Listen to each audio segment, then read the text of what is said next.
So thank you. Can we all come back to our seats? Please, if you have the phone number of the person next to you, you have to contact the person next to you. Can I please just call them back so that we can have our seats for the next session?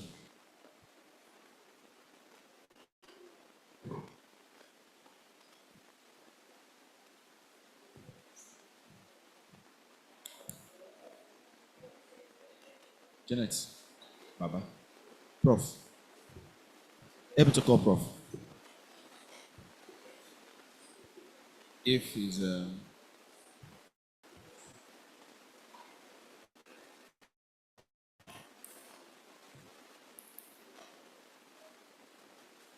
so probably I can use this moment or this time to make an announcement for us all. Hello, hello, hello, fellows. Yes, thank you. Just to reiterate that after lunch, please, we would like you to take your lunch pack straight to the place. There's a dustbin there. Please, just do us a favor. Every of the support staff here are also colleagues. They basically just volunteered. So we can't turn them the other way around. And so we need to just respect them also. So help us take that back. Let me go traditional, your puff nylon. Please, the plastic, so help us to just also keep them, but put them there. Let's keep this place clean too. Thank you.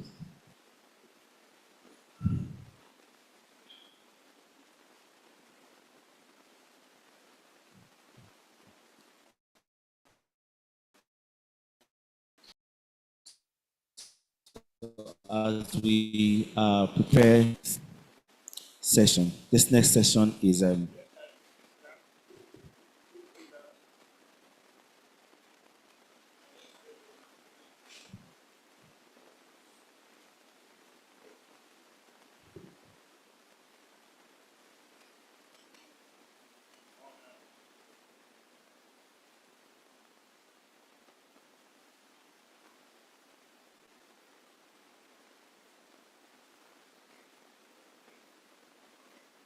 so about 4 years ago, we had a professor that was so pivotal to the IAS, Summer Institute and its operations. And we started what we call the Science Institute.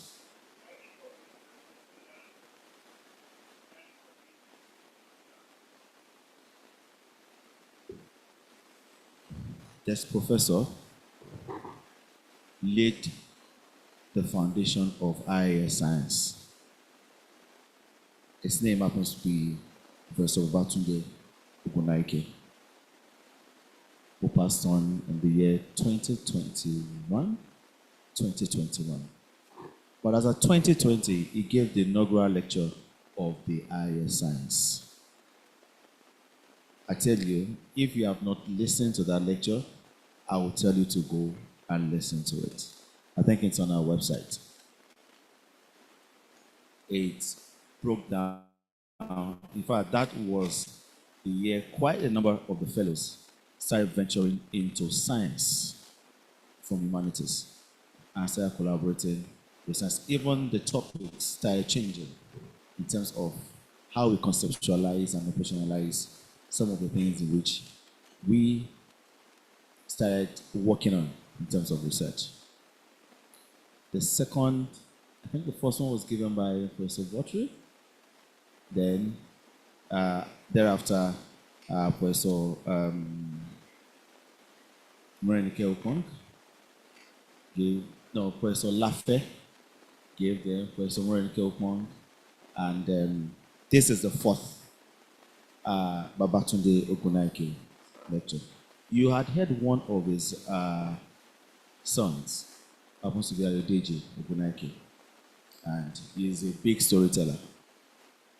And today, we'll be hearing another story, the IS annual STEM lecture that will be given by Professor Bamidele Adebisi, MBE. The professor is a professor in intelligent infrastructure systems, head smart infrastructure and industry research, group department of engineering, Manchester Metropolitan University, Manchester United Kingdom. He received his master's degree in advanced mobile communication engineering and PhD in communication systems, both from Lancaster University, UK. Before that, he obtained B Engineering, Electrical Engineering from Ahmadu Bello University, Zaria, Nigeria. His research is embedding sensing, communication, control, and data analytic technologies in critical infrastructure, that is water, energy, buildings, and so on. He has published over 185 peer-reviewed papers and given, yes, someone said, and given talks, panel discussions in the research areas of Industry 4.0, Internet of Things, smart cities, smart grids, artificial intelligence, cybersecurity,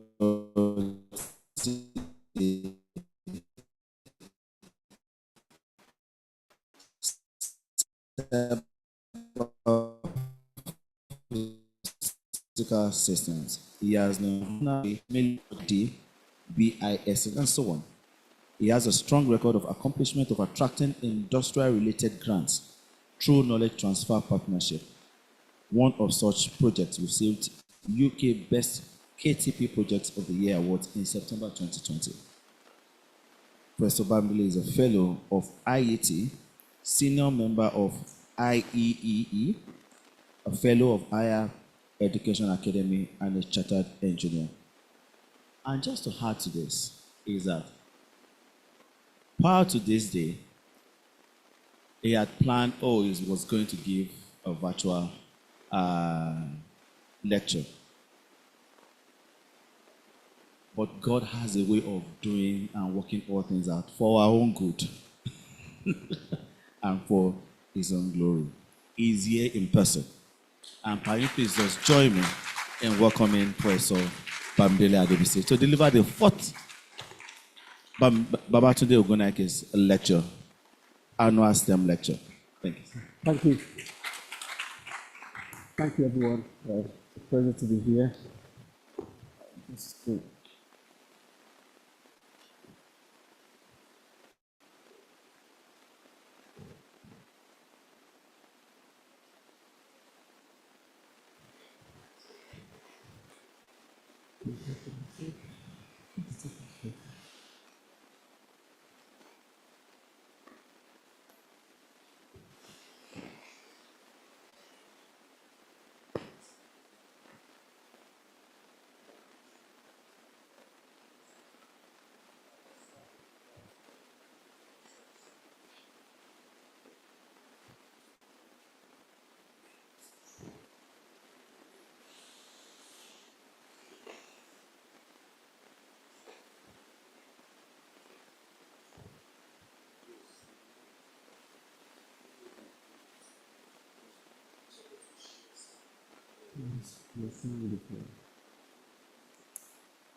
Okay.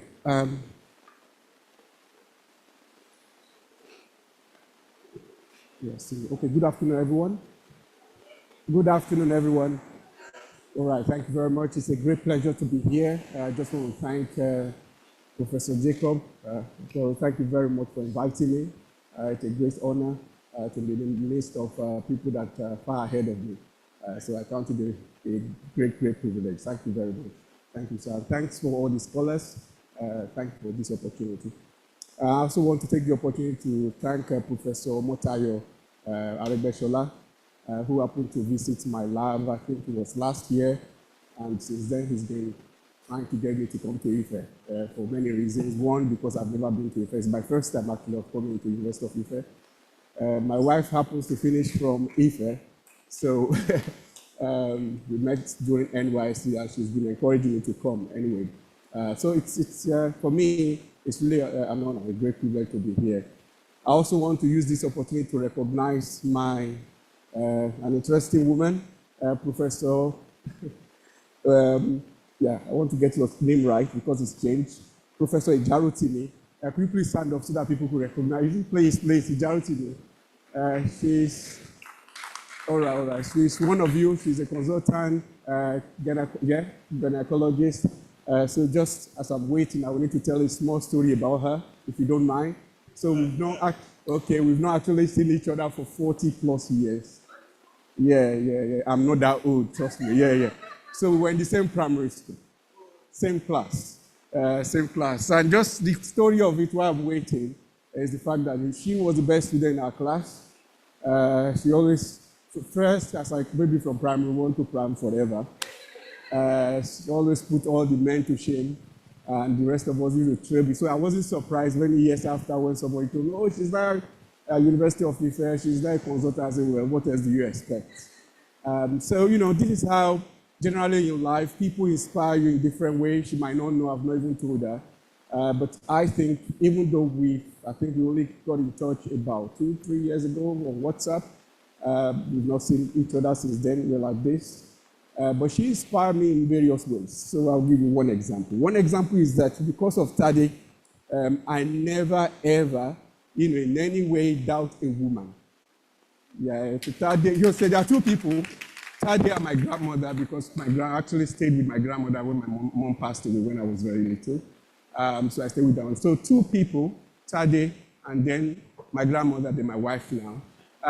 Very strong people, strong women. So when people tell me, oh, you should help women, I say, well, you better be strong enough because these women are going to pass you. So I think I got that cue right from when I was very young.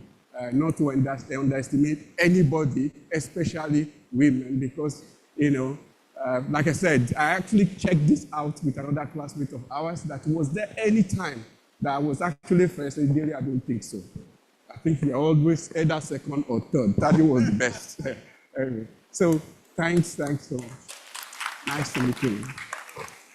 Are we there?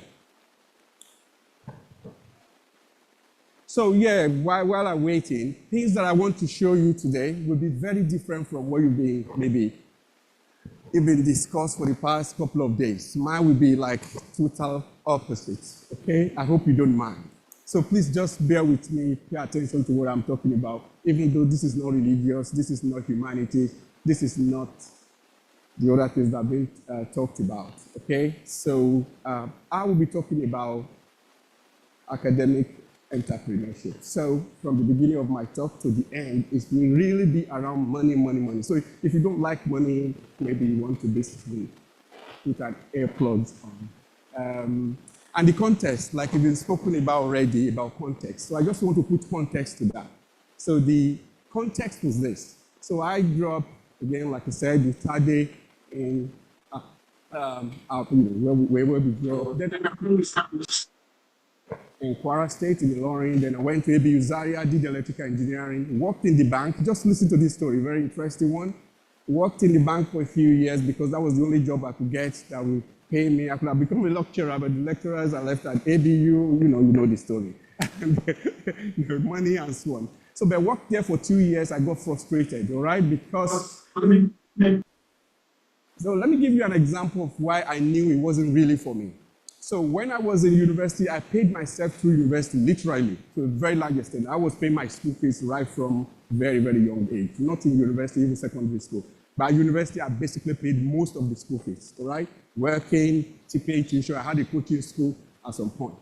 So even when I didn't have money, I used to buy a newspaper called Compute Life. It was in Guardian. Every Tuesday, you have something Computer Life. So, and I was reading that literally every week, every Tuesday. In the north, we were selling it on Wednesday because that's when we get there. All right? So even when I didn't have money, I was buying Guardian for free, for myself from my little money. Then I became a banker, all right? And they asked me, okay, Dele, what kind of newspaper do you want? I said, Punch. But on Tuesday, it has to be Guardian, all right?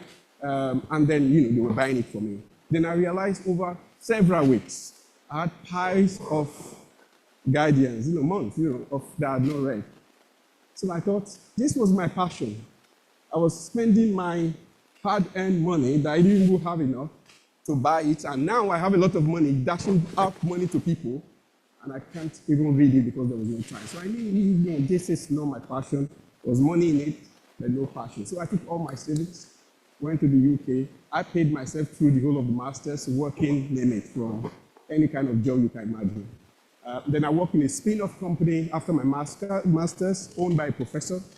So the professor kind of sponsored my PhD eventually. So I'm giving you context now. So in the period of a bachelor's degree, I started writing master's, the PhDs, between the master's and PhD, I started working with this proposal and the spin-off. We started doing innovation work. That's when I got into proposal writing. Okay, so basically, I was writing proposal for my first year PhD, supporting others. By second year, I was like almost the main guy. Third year, I was the main guy. By fourth year, I was in charge of a lot of other people. So I wrote the proposal it was about 7.5 million euro. That's paid for my own postdoc. My postdoc was for 3 years after the PhD. I wrote the proposal that paid for it, and I led the project across about 7 countries across Europe and Israel. So that's the context. Then, of course, when I started working, I then understood the whole idea of entrepreneurship. So that's what I want to share with you today. I hope, okay, if it's not working, we can skip the video. I'll just go to where there's no video. Let's because of time. Okay. So because really what I was hoping to show, I won't show it anymore. Don't worry, we'll go into something. It was really a video about what happened during COVID. So the government put out a challenge in the UK, and they asked companies, okay, all your staff are out, they are whether fellow or they are home, not working, but we need ventilators. So how can you produce some? So this company, a very small company called Penland, we were manufacturing 10 ventilators a week. The government needed about 1,500 a week. Okay, so of course they put different companies together, from Siemens to Airbus. Do you know, anybody knows Airbus? What do they manufacture?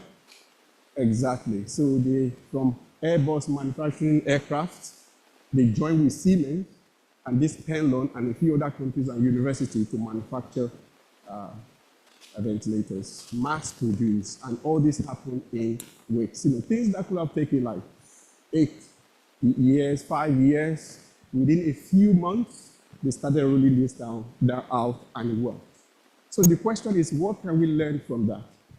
So personally, as you can, I told you, context is that for me, everything is money, right? So what I got from that is really that there are so many things we can do as academics that we don't do because we have limited ourselves.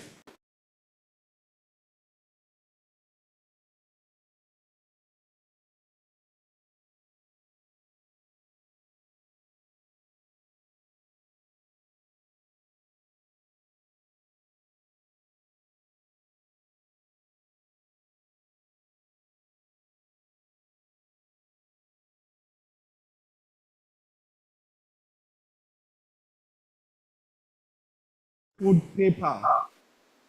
Does that make sense? Don't get me wrong, I'll be multi-billionaire like him, but the question is, why am I not one? Right? So it's really that context that we're talking about, and that is whether we're talking in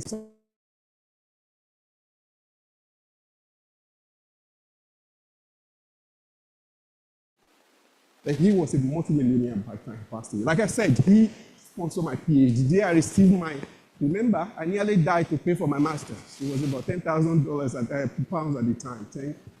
How many years ago now? 22 years ago, right? It was just too much. Debt everywhere. And then somebody just, one signature, paid for the whole 3 years at once. That's what I got. I just got an email at home, all paid for. And then we're about 15 PhD holders working for him at some point, yeah? And so it's possible. He was a professor. He had this from the university, not like Dangote and the rest. He was actually a university professor. And all of us, virtually all of us that worked for him, we graduated with his former student, master student of PhD, and one of us was like the manager. and it was like a conveyor belt. A set will go, become very big somewhere, and the new set will come in. And the one that becomes very big, becomes their friend. Well, what can we do together? Collaborate with them, do another business, and then use that to employ a new set, conveyor belt. All of us moving out, doing great stuff. Yeah? No, I'm just go straight to. Okay, so I think I've talked about Penlon, and I will stop there. So what I'm going to do in the next couple of weeks, not weeks, the next couple of minutes is really tell you stories upon stories, and I'll be very brief about those stories. What I want you to do for me, right? A few things. One, pay attention. What did I just say?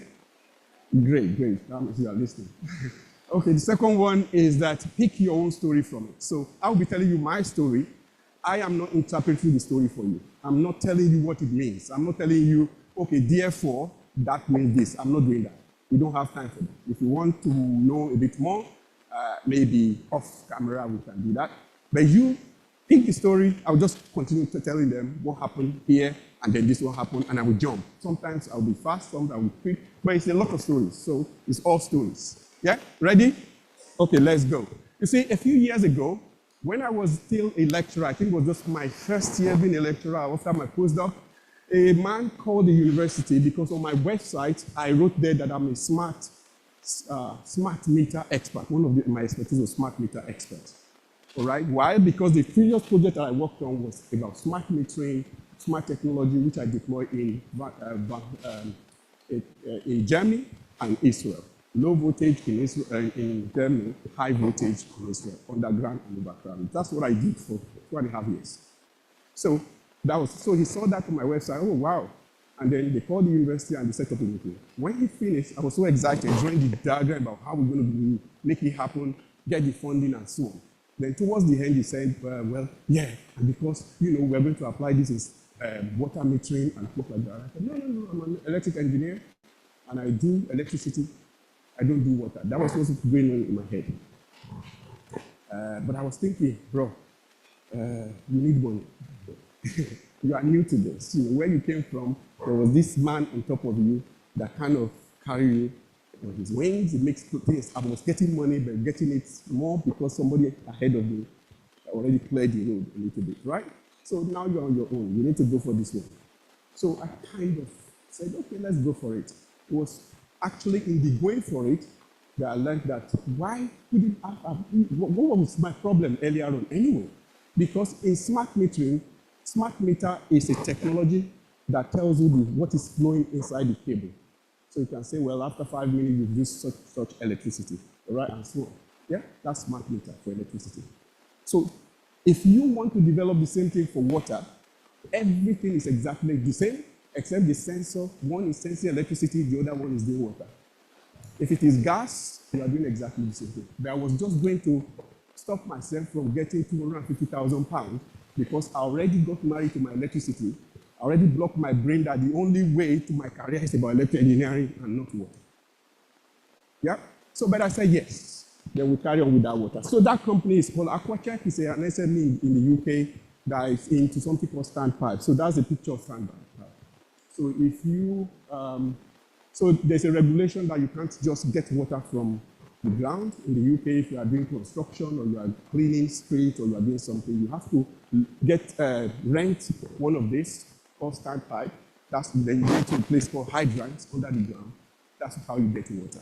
Even fire services, if they come to your house, in your neighborhood, and they need water from the ground, you have to do the same. But it must contain a meter, right? Also to kind of, so that you can bill the people for, otherwise they are stealing water. Yeah? So that's what standpipe is in the UK. It's highly regulated, all right? So, but this is mechanical standpipe. So it's made by mechanical. The way you measure it is using mechanical. So what this man wants is something that is smaller, smarter, and is electronic instead of mechanical. Simple. So we did that, right? But in the first, so I employed somebody to do it. We got the government money from the government and the company. And I think a year and a half into the project, we started thinking about, okay, this is what we wrote the proposal for, but what are the other things that we can do? all right? So that was me when we got a prototype, yeah? Myself and that's CEO of the company and the guy that we employed to do the job in the middle. So we realized that actually the same system, why just measure water flow rate, which tells me, okay, this is the amount of water somebody has consumed. What about if I want to know the quality of the water? You know, we say biochemical, whatever in the water. What about if I want to know the turbidity of the water? If there's the pressure. There are so many problems around water that all you need is just add additional arrays of sensors. And then we did that. Okay? And then we kept improving. And we're able to even put maps around where, because over 20,000 of these are in neighborhoods around the UK. So you can actually use different if you have them located in different locations, there's algorithm using AI that can actually tell me if there's a water leakage. Remember, the original intention is just to know how much water somebody has consumed. Now we've been able to do much more, make the company move from, the company is just a standard valve, that's what they sell, valve and hose, that's all they sell in the company. We transformed that company into a technology company, right? That guy became the director of research and development, and so on and so forth. New jobs, money, and that project won the best of the best project in the whole of the UK in 2020. Yeah. So, amazing, isn't it? So, yeah, on top of this and some other things, I also won the best staff of the year in 2020 in research and development. This was about 2 years ago or 3 years ago. I was in Hubei in Wuhan, just walking around, and I saw this, so I took this picture. Anybody can tell me what this means to you? What does this mean to you? Ma'am? Ecology, green environment. So in the UK, around the world now, this is called living wall, right? So I took this from Hubei, China. The reason for I was already doing the project I'm going to talk about now. I was already doing it, but I can see that in China it was just natural. They just plant that climb through the wall, and so this was their computer department, right? So it's called living wall. So living wall is everywhere. So in Manchester, where I live, if you go around now, you see wall, tall building, everything. You have wall around it. People have it inside, outside, and in stadiums, airports, and so on. And this company, they want to do even more. But how do you convince your customers that, well, there's a need for it, there's the need for it? Well, usually they just convince them verbally. Oh, it's very good. It reduces noise level. If you live in the city center and you have living wall around your building, you won't hear any noise outside. Because it helps to cool the house, you don't need an AC or you use less electricity. If it is very cold, then actually you don't need a heater because also it keeps things warm. It absorbs CO2, so it's good for climate change. It absorbs a lot of particles in the air, so it's good for air quality. I can go on. Actually, it's increasing the value of property by 17% in the UK right now, and so on and so forth. Okay? So, you see. So the next thing is how and why. Does that make sense? Okay? So because the thing is, I can say that. So in presentation, it's called ethos, pathos, logos. So ethos is I have credibility. A company that can do this well. Pathos, I have just told you that you are excited. Hey, it's good for climate change, it's good for my air quality. But logos need the logic. Back that up with statistics, back that up with science. So what we've done is to work with this company called I Want Plant. We went to the government, got money, all right? So what we did was in an environment, we put sensors everywhere, acquire data, yeah, baseline data, when there is no crop for a long period of time. And then we apply the plans. And then we have data all around. We actually went to look at how many birds, and the species of birds that are coming to that place in terms of biodiversity. Ecology, somebody mentioned ecology. How do we use rainwater, reusable water to irrigate the farm, and so on and so forth. That's what this project is about. So the first phase of the project was so amazing. Okay, so this is what this company specializes only in this. This is what they do. They know the aeration of the water, the irrigation, and how to do the plants. But they are not into sensing, technology, AI. No, all they know are plants and how to grow it. So we apply all these sensors for what reason? Yeah, it's not for them. is for their customers. So that some people just love plants, they will buy, maybe 2% of the people. But we then want Manchester United to buy because it is good for their net zero agenda. You need evidence. Does that make sense? So that's what we do. Okay? So we added all this, and I'll show you. I hope this will work. Okay. Okay, let me not play it first. So unintended, I don't want to, I said I won't analyze my data for you, but let me just tell you the story of this one. Is that what I'm trying to say here is that there are things that are unintended benefits or unintended consequences in research. Don't lose sight of it. So we were given money just to acquire data, analyze it. And then we started thinking about, what about these staff that are going around looking for the plant when the plants are dead to replace them? What about if we could send drones to do that? Does that make sense? And then we send drones go around, okay? And then people can then analyze the picture to say, that's dogged, that's the type of species, that's it. And we thought, okay, why should somebody be looking at that? Why can't we use camera and AR? So let me show you what we're doing now. Okay, so that's drones is gone to a particular building, scan everything, all right? And there's AI that is saying, this is the species of the plant we are talking about. This is the square meter of the dead plant and the good one. And then it will send you an email of the number of plants and the species you need to bring and when you need to bring it. Yeah. So you don't need staff, you don't need all this, you can justify it to all your customers. Yeah, you see that? This was not part of the project at all. And then we now have a dashboard, all right? So dashboard that just, you go to your customer and you just show them this. Let me see if I can play. Okay, I can play it. So you just send this link to your customer. Okay, so it's showing you different particles, anything they want to know. The particles in the air before, the one now, the one there in the morning, the one in the evening, the number of birds that's visiting, everything is just, the person does not need to study engineering. Professor religious study, you can make a decision as to spend 1 million or 1 billion on this or not, because we have made it easy for you to make that decision. Does that make sense? Okay, so that's the task. You see everything that is going on and so on. Okay, let me go. That project won the best of the best projects just last year, 2024. And my team, my team is actually the first ever in the whole of the United Kingdom, one team to repeat it twice. It's never happened before. But we make it happen between 2020 and 2024.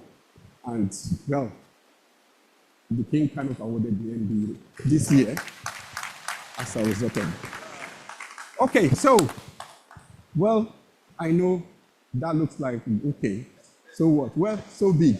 And the reason is because my family, they see me traveling all over the world, they see me doing all this work and so on. And for me, it was a privilege that they was just, can you see them at the back? Exactly, they were there looking at me for that 2 minutes fame. 2 minutes, just 2 minutes in front of the game, having a chat with you, how are you, and so on, right? So because for them, sometimes when I drive around Manchester, they say, oh, Dad, you are showing off now. I say, well, that's the only thing I can show. I don't know how to do anything else. I don't know football. I don't know any sport. This is the only thing I know. This is my time off. So you see that building? Yeah, that's my work there. It's happening there. You see that one? Yeah. So what am I trying to say here? It's basically as academic, it's not just about us working in the lab for scientists. In the art world as well, it's not just about you. Sometimes we get excited, which is great. We get excited in our topic. But how does it, in the end, impact the world should be something that we ask ourselves. It's a question we should be asking ourselves every time. So what? Does that make sense? So, and so what? Yeah, you can actually personalize it. It can be as selfish as you want. And so what for me? And so what for my family? And so what maybe for my community? And so what for the African as a continent? And so what, and so what, and so what? What impact do you bring to the table? So for me, how do you make that happen? I call it 4 P's to P. 4 P's to P. So the P at the center is prosperity, meaning the impact, this prosperity, the impact it makes in the community. What is the prosperity that everything we are working on, whether in art or science or in between, what impact does it make in the society, in the life of anyone? So there was this woman in my former university, Lancaster University. She did English language. She was able to carry out research that there was a model of this English language and accent that actually helped kids, in their cognitive ability, just the way they speak. So it wasn't going to teach English language alone, no. It was really using the teaching of English language to help you to think well and reason well so that you can do maths better. She was awarded, with a lot of money, not just grant, but that is impact because it's now gone beyond English language. So I hope I'm making sense. So at the heart of it is prosperity, but really you need to be clear about your purpose. Why am I doing this? What is the clear purpose? You need to understand the people. By people, it means who are you trying to help? So today I've seen that it's very peculiar about the Nigerian nation. Maybe is it biography, is it the religion of Ife, specific. You need to understand it. If we're talking about Ife, we're talking about war on those states. We're talking about different. When you go to Kano, it's different, all right? Even though it's the same Nigeria, it's very different. So purpose, people, the place, the location, then partnership. So partnership is very central to all this. Why? Because if you don't do SWOT analysis always, please start doing that. And what I mean by that is, what are your strengths? What are you good at as a person, whether from academic perspective or just your ability as an individual?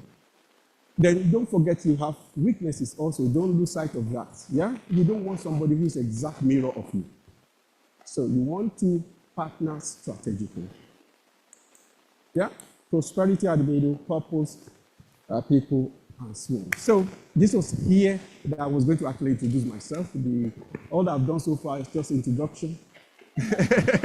I'm just going to introduce myself now, but I've cut a little bit. So you know who I am. So the key word today that I want you to take away is that from research to real world impact, the role of academic entrepreneurship. And like I said, it's a great honor to be doing this for a lecture on behalf of Professor Babatunde Ogunnaike. Thank you once again for inviting me. So I lead a group, a very sizable group of, I think, about 20 or more researchers, senior researchers from professor to senior lecturer. Some of them, or each of them, having their own PhD and postdoc. And so they work in three key areas. The first one is smart energy system. We don't do power systems for those, we don't have electrical engineering here. So it's good. So because there's a distinction between people who actually go into power and try to do cables. I don't do that.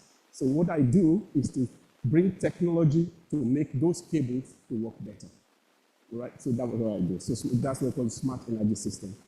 So then I have a group of people working in the area of connectivity, which is from mobile technology to Internet of Things to artificial intelligence, data analytics, data visualization. And I have a third group of people, they do something called digital twin. So a digital twin is a software replica of a physical asset. So if you have this pen, and you can create a software, exact software replica of this, and you can connect them, and you can acquire real data from here to optimize this, such that when you disconnect this, the software, you can perform things exactly, you get the same result that you get with the physical environment. You call it a digital twin. Why is that important? Okay, let's take one example. Water. Okay, do you want to poison the whole of Ife people using the pipe? No, you don't want to do that. But we can do in a control environment like a lab. I can connect pipes, all right? See what will happen if I remove something from somewhere, I put poison in the chemical, I do what will happen to the people? I can do that in a control environment, create a software of that, all right?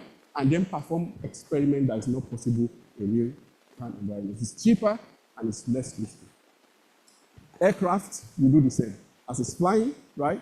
You can be checking what's happening to the tires, what's happening to everything, the luggage, the hydraulics, everything around the aircraft on ground, right? So that if something is going to happen, you can order spare parts before it even happens. It's called predictive maintenance.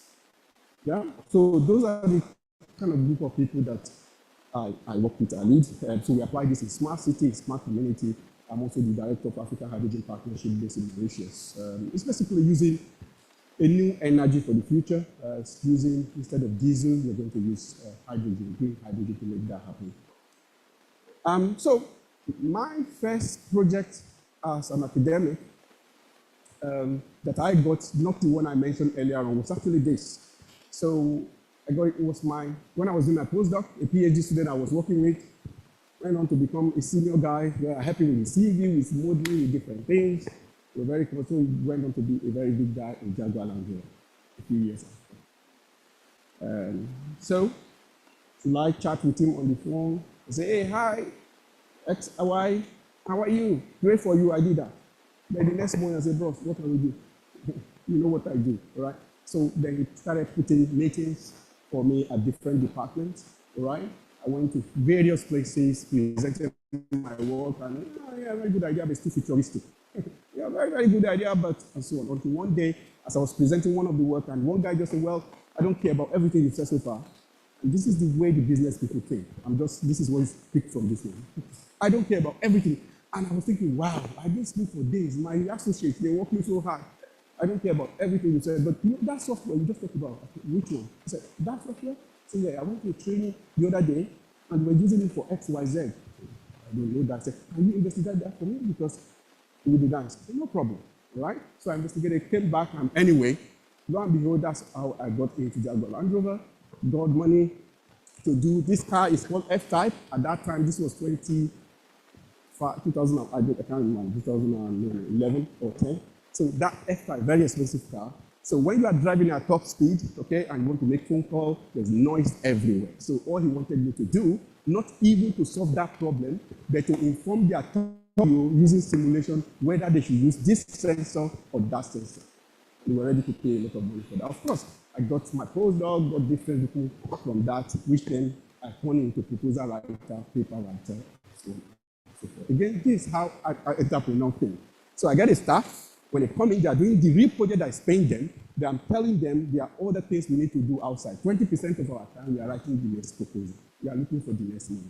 I'm sure my senior colleagues, they do exactly the same. So think like that. Okay? So it's not all money, but you need money. Money is like blood. Somebody can say, well, heart is important. Okay, I agree.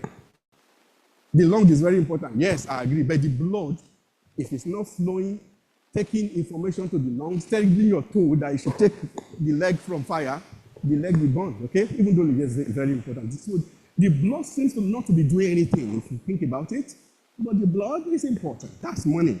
That's the way I see it.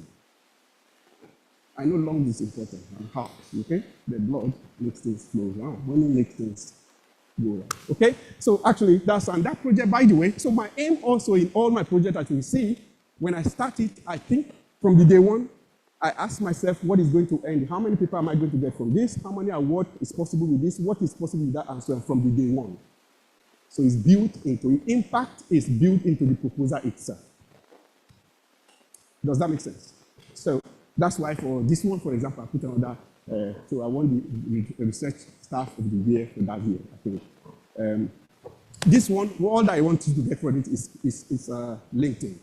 So I was in Brazil, and then I got this email, a CEO saying, oh, they want to see me or something like that. So I thought, oh, this is one of those fake emails. I didn't even read it. Then the second day I thought, well, just check. So I sent it back. And I told them, oh, I'm it's not Rio, it's another city outside of Rio. Use the phone. So that's where I was. And anyway, I came back, went to London, and while something they didn't know, I could see, but I saw it. As I was coming into the CEO's office, his office, the laptop was open. So I could see my LinkedIn profile. Right? So Tony eventually, they told me, yeah, we just did a big search. Who are the people working in this area in the whole world? What's their ranking? And we ranked it down to 2, and you're one of them. And when you send email out, you're proactively responding to us, and so that's why you are here. We got this funding. This is, one of the successful funds I did as a junior was this one. Right? But I got it through LinkedIn, somebody reaching out to me for a story that I put there. So for those who are out there who think, well, social media is not good, I agree with you. But social media too has its own place, all right, in terms of you promoting what you are doing. You just need to be careful what you put out there. So by this time, I've become relatively established in the department, in the faculty. The city already know me. Remember, I talked about the place. I am kind of very out there with my team when it comes to meeting the city council, when this is what we're doing, can we give a presentation? Even when you have many, I invite myself. Yes. Yeah, because the table is already full. So I invite myself to be a volunteer to serve food so that one day that somebody can open and say, bro, maybe you can sit there too and listen, right? So it's like, some people say you go to the table to fight. Me, I don't fight, right? I ask myself, they're not to be on the table, but perhaps to serve on the table, help you clean the floor, and so on, so that when somebody cannot come one day. And my story has been like that to a large extent. I've been on top senior panel with the UK government as a result of this. Okay, so this was a 16 million pounds given to 20 partners across Manchester to develop something called IoT for smart cities. So we're trying to make the city smart, connect different assets in the city, including trees, right? Human beings, bicycles, cars, name it. You can see so many of them on the picture. The bus stops for security for people and so on. So I was part of the project. It was led by Cisco and the city council. So they gave 10 million and they asked us to go look for 6 million, okay, from the business and so on, which happened, okay? And then we run the project very good. Why did we get this grant? Because it was a highly competitive project at the time. It was because the city itself had strategy for smart city, okay? Why did the city have strategy? Because we as university proactively went to the city to tell them there's something called strategy. What is it writing? Okay, volunteer for free, work with some other stakeholders to say, as a city, we should have a strategy we work for you. We don't have budget for that, don't worry. When you have budget, you can pay us. But because we know, at some point, we start bidding for money, we start doing things, and so, well, what's the strategy of your city? So we've done that for hydrogen as well, so not just smart city. So why we are talking about this, because we've done one project and we are now well established, then we can go to the EU, we partner with another 23 project, it's 25 million, I think 29 million euros actually, that was given to us to do a bigger project. So I bought these first 2 electric vehicles in the university. We now have 12, and we are replacing, we don't buy anything that is not electric anymore. But this project actually bought the first 2. So when people visit, when Professor Mota is not here yet, when she visited me, that's the kind of thing I show people. Oh, that's the car. We use that to simulate how, if you have more, the advantages of cars, electric vehicles. So let me tell you how, again, you see, when you talked about science, how there's actually an interaction between science and non-science. So this project, I then brought in people from climate change because it's about climate. I brought people from geography. I brought people from this particular person in something called gamification, all right? Gamification of energy is how you use concept to the concept of game, playfulness, yeah? How can you use that to change behavior? Let me give you a practical example. So this building, okay, it's not very clear, but that's the electric vehicle, one of them. That's our car park in the middle, that one. That's the battery, it's a 500 kilowatt hour, really massive. It's a container, but that's battery. So what you have on the left is actually our campus, one of our campus that is centralized. It has 1,000 student halls of residence and the faculty of psychology or something in the middle. All right. So then we have the car park, which house the electric vehicle. We have solar panel on the roof, everything connected together. So we're trying to use the solar panel and this battery and the electric vehicle to manage the use, to optimize the use of the renewable energy resources in that environment. Then we also want to reduce energy consumption from students. So we thought, what can we do? So someone like me, what I will do is technology. So the social scientist said, no, we can change behavior. I said, no problem, I will help you. So we created an app. That app, every student can install. So we asked all the students, the 1,000 students, install. Guess how many install app on their phone? Anybody? Can you guess 1,000 students, how many of them install it on their mobile phone? 100? 600? Okay, then not waste your time, it's 0. For what? Tell me the reason why you install. So you said install app on your phone. When you install it, it will help us monitor how you're using energy, and then it will change your behavior. But listen to this. When we then say when you download it, you get a £10 voucher for Domino Pizza. And then we said to them, every corridor, not every room, is metered. So every corridor has about maybe 50 students or maybe 25 students. So every corridor has a meter. The corridor that has the lowest electricity consumption, all right, per week, Everybody in that corridor will get domino pizza. What do you think will happen? Exactly. So, because we have integrated system, we have app, which is technology, but because we have the thinking of a social scientist in terms of behavior, energy comes down, when cost comes down, and so on and so forth. So this is how we kind of intersect discipline and make it change the society. We bring impact in an interdisciplinary, intersectoral environment. Yeah? Are you still with me? Great.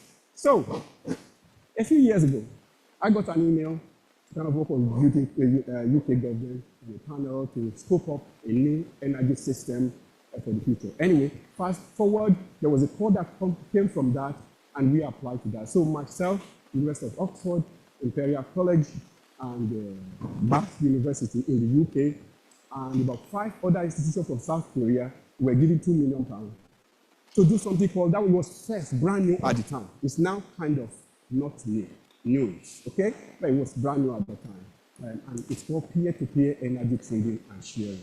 What it means is, if you have solar panel in your house, if I have one, okay? If I'm on holiday, or I'm not at home for 2 weeks, that solar panel is just a waste at the moment, okay? So then there's a new trend, okay, you can sell it to the government, sell it to the grid, that GenCo or whatever code we call it now, NEPA, right? NEPA is the one I know very well. So sell it to NEPA, okay? But they determine how much you sell it, right? So which is not really good. So what they ask us to investigate is how you can do it in such a way that I can sell it to my neighbor. If my grandmother or somebody is living down the road, my driver, or whatever, somebody that I know, I can even dash them. My church is down the road, I can say, well, I'm not even selling it. I'm not at home for the next 2 weeks, use my electricity. Okay, so that's what peer-to-peer energy trading and sharing is all about. So we did that for 3 years, published loads of paper, amazing. I was in South Korea every 6 months. But by the way, you don't want to ask the question, why South Korea? Okay, why South Korea? Why not China? Why? Okay, the reason is very simple. I don't know if you've been to South Korea, anybody who's been to South Korea before. Everything goes up in South Korea, like 64-story building is standard. When you go to Seoul, it's like everything is just top. In the UK, however, even if it's a tiny room, you want to own your house. It's a cultural thing. You don't want to share in the UK, except you can't really avoid it. You want to own your house, no matter how small. It's a cultural thing. Okay? So peer-to-peer energy trading, therefore, will be different in a country where everybody owns their house, and a country where actually one of the professors that I worked with said his dad lives on a particular floor, and the temperature between his dad's house, like his dad house upstairs, and his own house is 2 degrees, almost constant. You are on the same spot. So there's also, if you're going to school, it's a function of distance. At times, somebody that lives ground floor can actually get into a particular school because the person is closer to the school. But if you live on the 64th floor, by the algorithm, it shows that you are too far.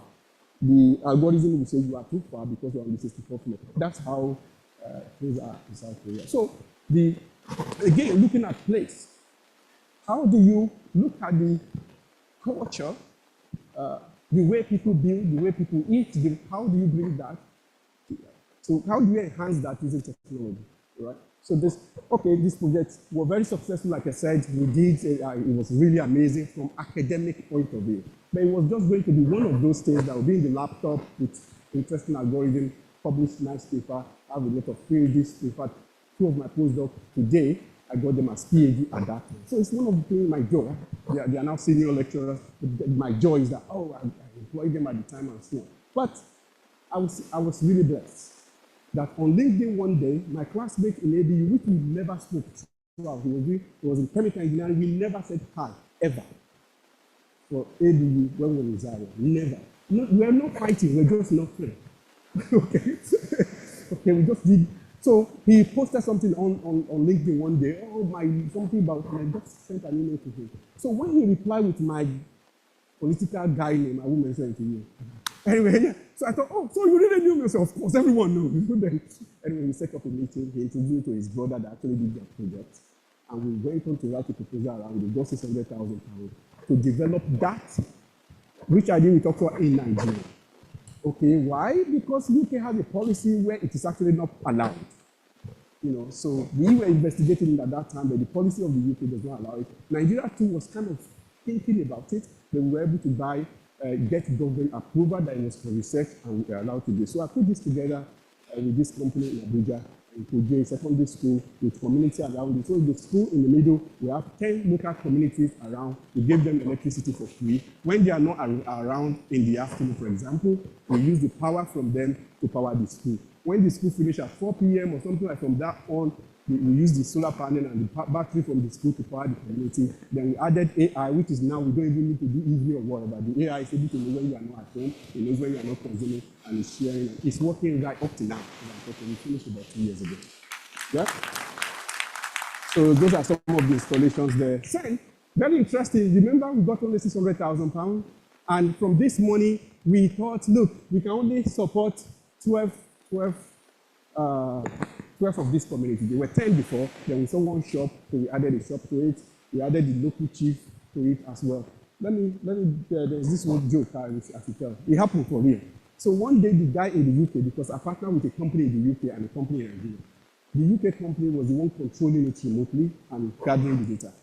So they saw data peaked like 10 times of what they were expecting. Because, oh, that's a big problem. Our system is not working, and they were really stressed. So, and I just walked in one day and they were telling me, so what's the problem? He said, really, can't you see? I said, I can see. And for some reason, I was not perturbed at all. So I said, look, bros, we will call them and check. But I can bet you, if this man in the village street, when they took light, everybody in the area came and kind of charged their phone. Charged phones and did it. And that's exactly what happened. Again, that wouldn't happen in the UK, it might not happen in other countries. And I was saying to them exactly why you need to tailor your software, tailor your system, because in Nigeria, people can walk across the road, to charge their phone. This is exactly why you have it. Okay, so this slide is showing the fact that we got the money for a limited number of homes, but for sustainability, you need to prove to investors that this makes sense. So an investor will come here. So what we're doing is actually we're doing some activities around it now, bringing investors, bringing companies to come and see government agency, because it was funded by GFID, by the way, the foreign office. So we got them, it was on TV. I was again tiny famous on TV for like 2 minutes. So massive. But if investors want to an answer as to if this were to be 200 homes, I have a factory here. What about in the university? So we created a digital twin of what we have in Abuja in a software.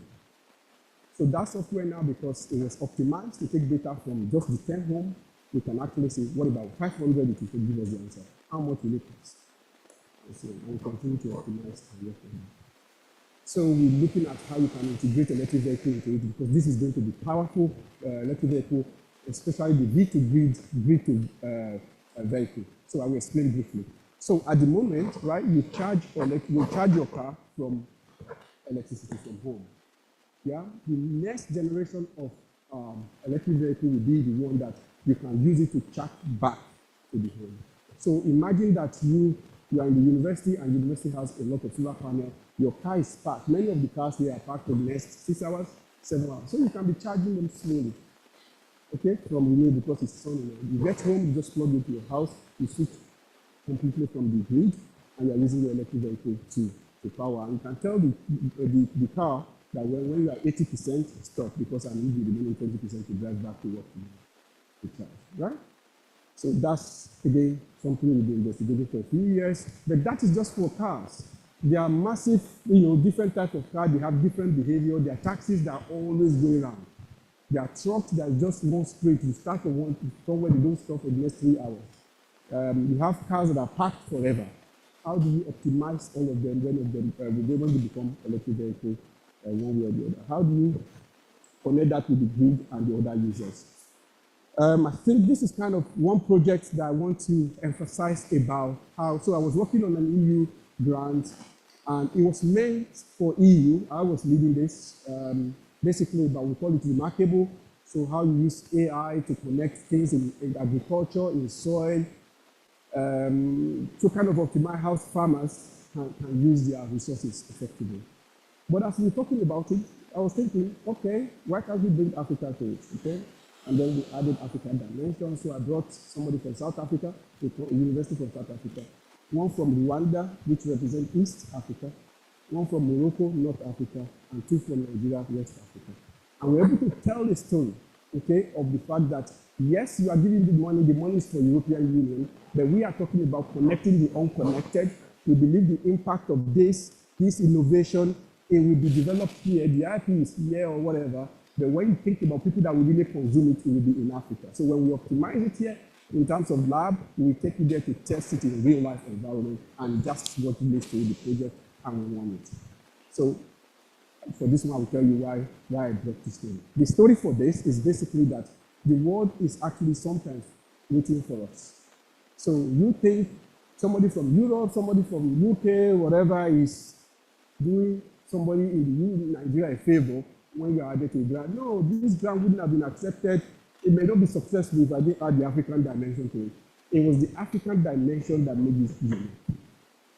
Does that make sense? It was the one in Kuje, it was the Niger connection, because they wanted it for something that is the rural area, helping community, helping women. Of course, we're able to put the narrative together because it works and everybody is happy. We are happy, the community is happy, the government is happy that they're making the impact they want to make. So no one is doing anybody any favor. Right? So we just need to position ourselves and be ready. So these are some of the partners in that project and so on. So this is where we are really going to now. Some of my lab, what we're doing now is really using technology to connect everything. So health is rely a lot on electricity. There's reliance of water on electricity. When you are using water, do you know if you heat your water, you are using what?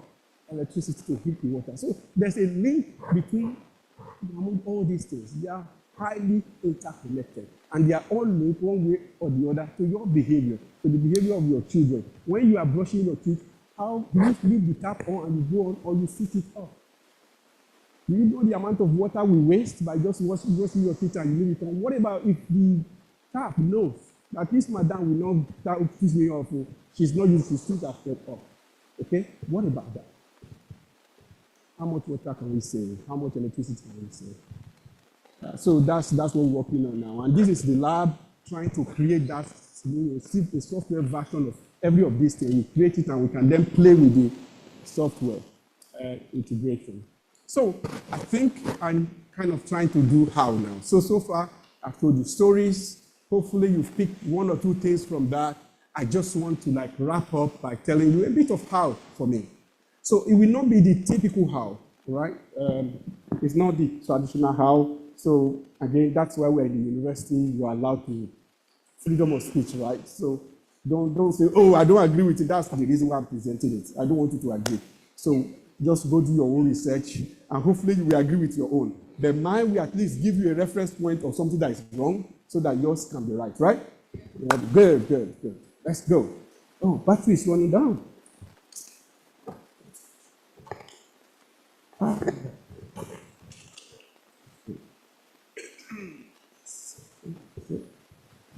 Yeah. Okay, so what we're looking at is, academic innovation inspired by entrepreneurship thinking. So how do I think as a person? So I want to go into my head a little bit. So that's what I want to do, okay? So I see transfer of knowledge as basically that is inside the university theoretically. That's what we think. We think we know quite a lot. That's, again, if you don't know it, why are you a professor, okay? That's what professorship is about. That's what I use that. I can prove that I know it better than everybody. But I don't think so, actually, okay? So we embody the knowledge, and then we transfer it to industry, to the community, and so on. That's the traditional way of doing it, but I kind of see it in a different way. I think there are questions that are answered, that are asked, outside of the lab than the ones asked within the lab. For example, you see the water company, I didn't know many of the regulations. I only could do what the man asked me to do from the beginning, which is give me flow rates, of this water so that I can bill people how much water they've used. That was our agreement. That was what he was paying for. But I started going with him to meetings. Sometimes I will visit the customer with him. So when the customer are talking, and sometimes we're talking about Floria, and they say, well, in fact, there's a problem the other day, and they said something called E. coli. I'd never heard E. coli in my life. I'm sure the medical people didn't know what E. coli. So I asked them, what is they say, well, it's a chemical thing that contaminates water. I said, yeah, there should be a sensor that can sense that. So yeah, we can investigate that. And then we investigated it, okay? So what I'm trying to say is that there should be a co-creation of ideas between you as the academic and the users of your innovation. Try and get that to happen as regularly as possible. In the business world, you hear words like marketing, okay? You hear words like business, growth, sales, networking, customer, media, and so on. But we come to academic world and think it's business people. Well, I think actually we are doing exactly the same. Maybe we don't call it the same name. Okay, so marketing, for example, when I came forward, Prof, you introduced me as this guy, he has this citation, this paper. What are you doing? You're marketing me. And me too. What have I done in the past 30 minutes? Marketing my work. Exactly. Okay, so we do marketing. Maybe we call it a different way. So if we are then deliberate about the fact that we are actually into marketing because we want sales. What is sales? Sales includes citation of your paper. Say includes me. What have you sold? What are you selling? What is the product? Then you can create products. Then you can create new ones, all right?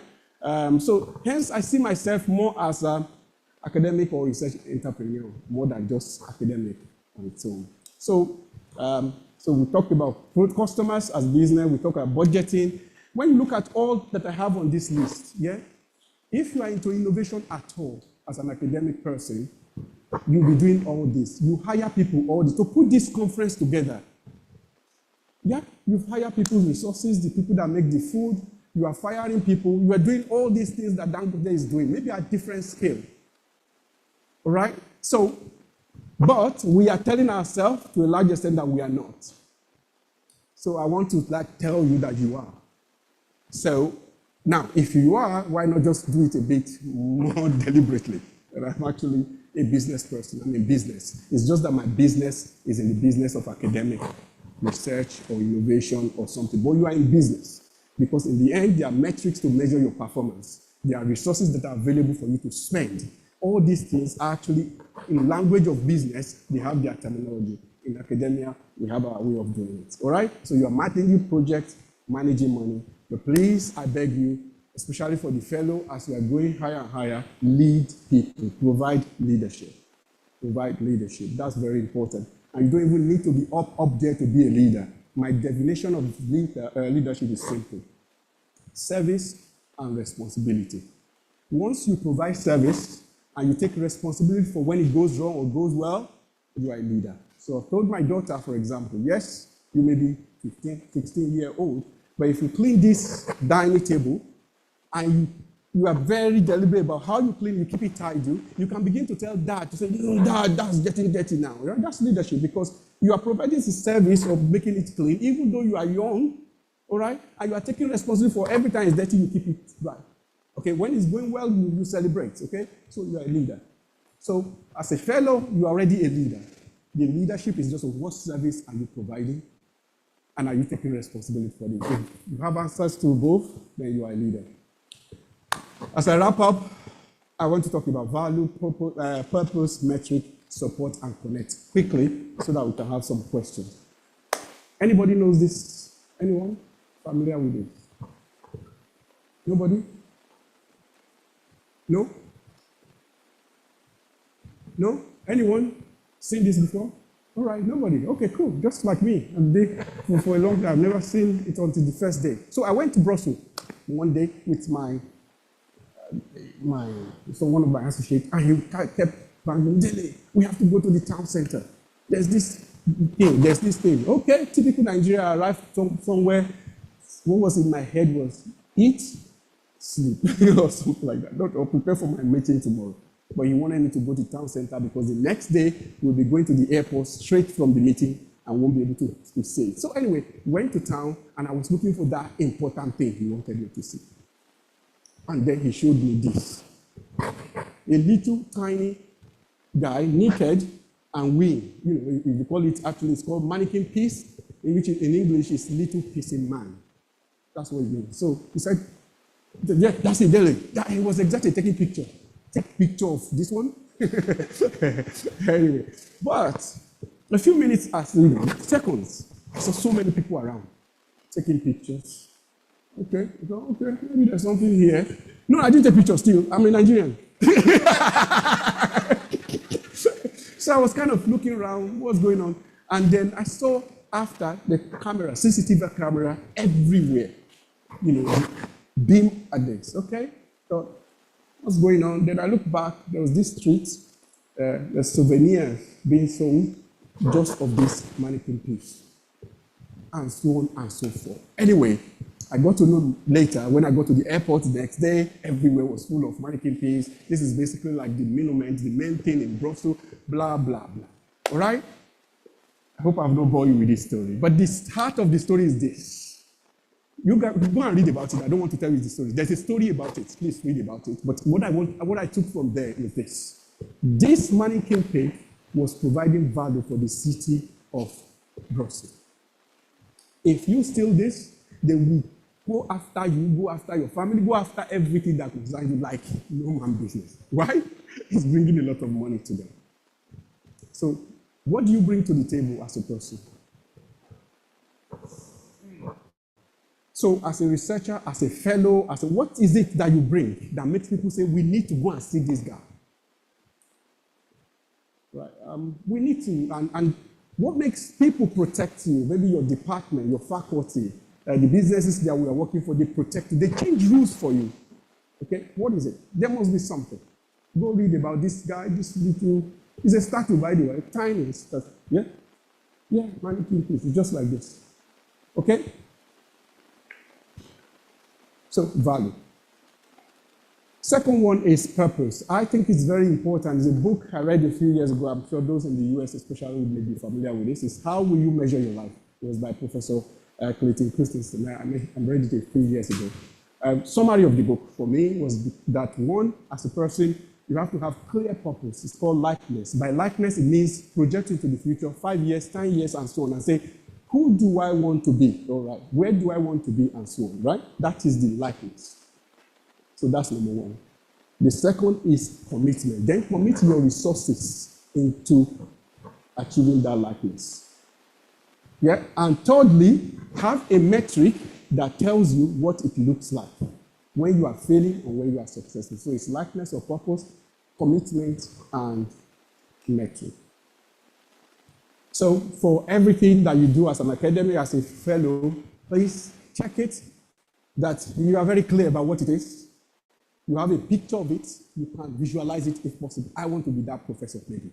I want to be the best person in religious study in the world. Whatever the top thing that you want to be, that's the likeness. Create it. Put it in front of yourself every time.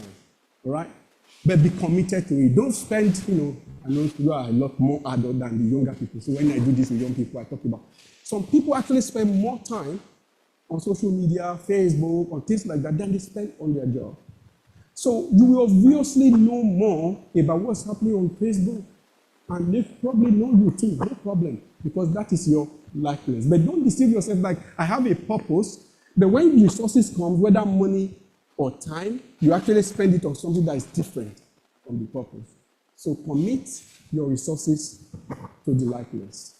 And then know how you are measuring so that you know that it's, you are getting there. So that's for me, I said I was going to talk about what? Value, the values that you add, purpose, then let's look at metrics for me. So this is how, when I think I was a lecturer at the time, senior lecturer, I went to a conference and I met a professor, a woman who I really have a lot of respect for. And one day I just went to her, and said, I would like to ask you a few questions and so on. And during the chat, I remember vividly now, by a pool, and she was telling me, Dele, there are 5 P's to P. Okay? So that's what I want to tell you now. 5 P's to P. So she explained it to me and it changed my life forever. So basically, according to her, which is working for me, I've talked to many people and it's working. It's like for you to be a professor is the last P, yeah? 5 P's to be a professor, 5 P's to P. In the UK context, you can now adapt it to any country. So in the UK context, 5 P's to P is number 1 is money. So P, yeah? It's not number 1, but it's one of them, right? P is pounds. So you need resources to make things happen. Whether it is your money that you are generating from government, or you are able to negotiate with your head of department, or whatever you do, you need money. And you will see later on the other P's. That's why I put it number one, because the other ones, they depend on it a lot. So the next one is publications, publication. And for each of these, you need to apply metrics. I'll come back to the metrics on them. The next one is PhDs. So how many PhDs do you have? Oh, associates, people working with you. Okay, then the next one is called prestige. So by prestige, so the last two are very confusing, so let me explain them separately. So there's prestige and there's public profile. Prestige means, what does people say about you within your community as an academic? So if you're an electrical engineer and they ask another electrical engineer in a different university, what do they know about you? That's your prestige.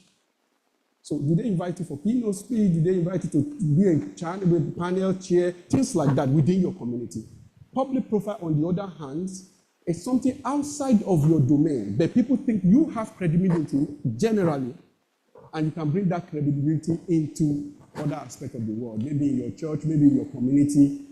Whatever that you are doing that is not really your area, okay, but you are doing it. So, and then who are the people that you are leading? How are you influencing people? How are you taking your research into teaching and bringing teaching into research in a very strategic way? So all this, you have to put metrics to them. Try to, for example, the pounds, how much pound? So at the time, I would just set for myself, in the social number of years, I want to make so million. That's it. Okay? Papers, I want to publish so X number of papers. I mean, the paper, I'm more careful because it's about quality, not quantity, all right? But actually, as you have postdoc, you have PhD, and you enthuse them, encourage them, train them very well, then they can publish, which is good for their own career as well, and then PhD and so on and so forth. I know time, because of time, I've kind of wrap up now. So you need mentor, okay? That's what I mean by support. You need a support network like that. This is I'm sure people who are already senior academic will agree with me that I can't just imagine if I had this when I was also like a PhD student or postdoc. This is, look, it's priceless. It's amazing. So you need support network. You need a mentor. You need a coach. You need a champion. You need a sponsor. All they're actually different, each of these. We don't have time to go into them, but please, each of these, you need them. Some people, they have mentor and they're doing extremely well, but they don't have people who champion them. By champion, it means somebody who is in the room when you are not there. Okay, that is saying, well, I know X, Y, then they are very good. One of my staff is very good. So some of us, we are very good, but actually we don't have good relationship with our leaders. But these leaders are the ones that will speak when you are not there, and the ones you are fighting every way, causing them trouble, showing them that you are not responsible and things like that. Yeah, you need to think about it. So just make sure you have champions, you have sponsors, people that are looking after you, and so on. And finally, if you want to go fast, you travel alone. If you want to go far, you travel together. You know, statistics shows that when you publish a paper by yourself, just you alone, citations, when you publish with somebody else in your own department, increases. Okay?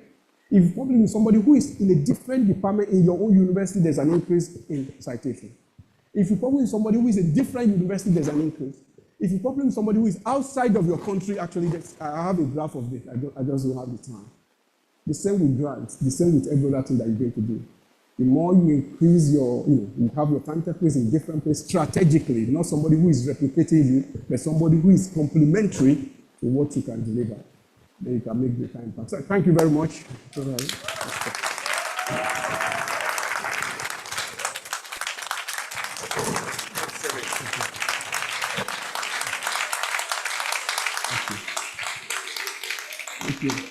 Thank you, thank you.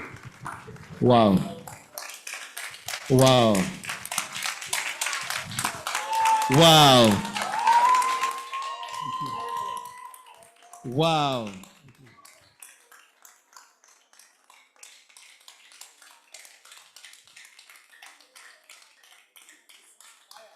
I don't know about you, but I'm so glad I'm pivotal to him coming here. Let me say myself. Wow. Ethos, pathos, logos. Face your neighbor and say, what are you laying?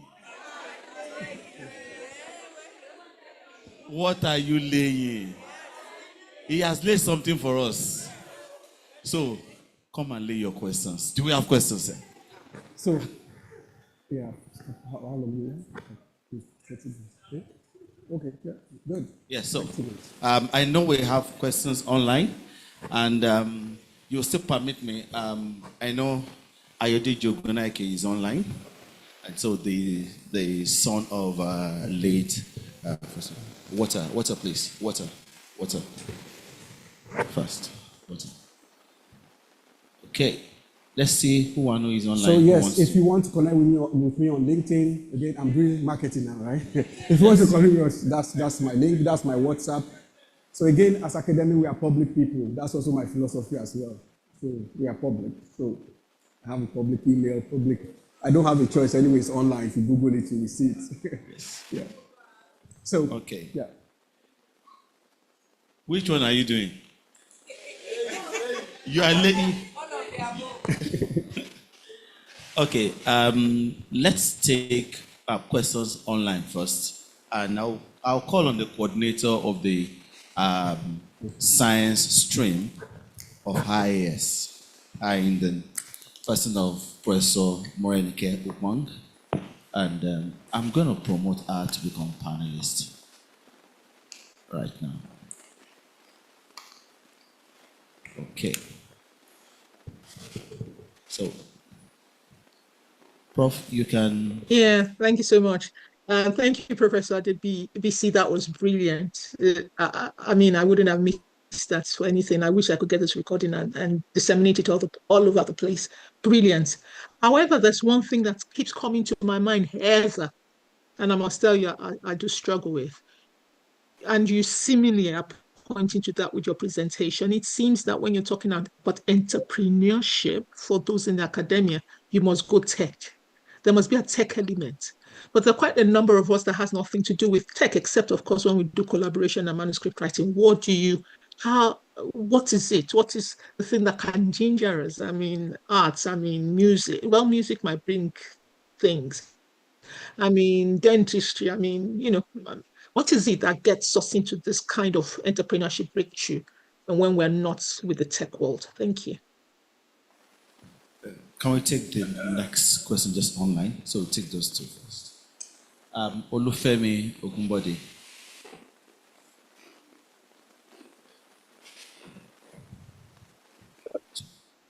My question, thank you for the lecture, sir. I just want to... What's your name? From what is... Olufemi Ogunbode from Lautech. So my question is in regard to the IoT of the Internet of Things. How are you thinking in the perspective of securing all these, bringing our gadgets into the tech world, and we will be safe with it? So, with the perspective of cyber security and all the likes, what's your take on this? And adding to what Professor just asked now, since the world is world of tech and we are going in that dimension, and our homes, we might be in the office at the same time doing things at home. And how are we going to preserve and save our gadgets? Okay. Thank you. Thank you. Dr. Miriam. Yeah. Thank you so much, Professor Bamidele. When he was talking, I already connected to LinkedIn. Prof, thanks for this wonderful presentation. Mine is not really a question, but a plea. Miriam, when he was, yeah? Introduce yourself. Oh, sorry. My name is Miriam Ngozi Alike, Department of Philosophy, Nandazukio University, Oka. Thank you so much, Prof, for that wonderful presentation. Mine is not really a question, but I'll say is a plea. When you were talking about smart cities, I talked about smart compute. My mind went to our IIAS permanent site. Please, is there a possibility of getting grants for us or getting contacts so that IIAS Center Obudu first in Nigeria to be a smart institute? When you come in, you park your car, you take your electric car, it's smart and smart and smart. Thank you so much. All right, thank you, everyone. I think I'll just go to the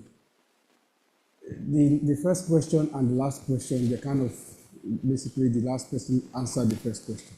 So, which is for me is I don't see science and art, right? I just see impact.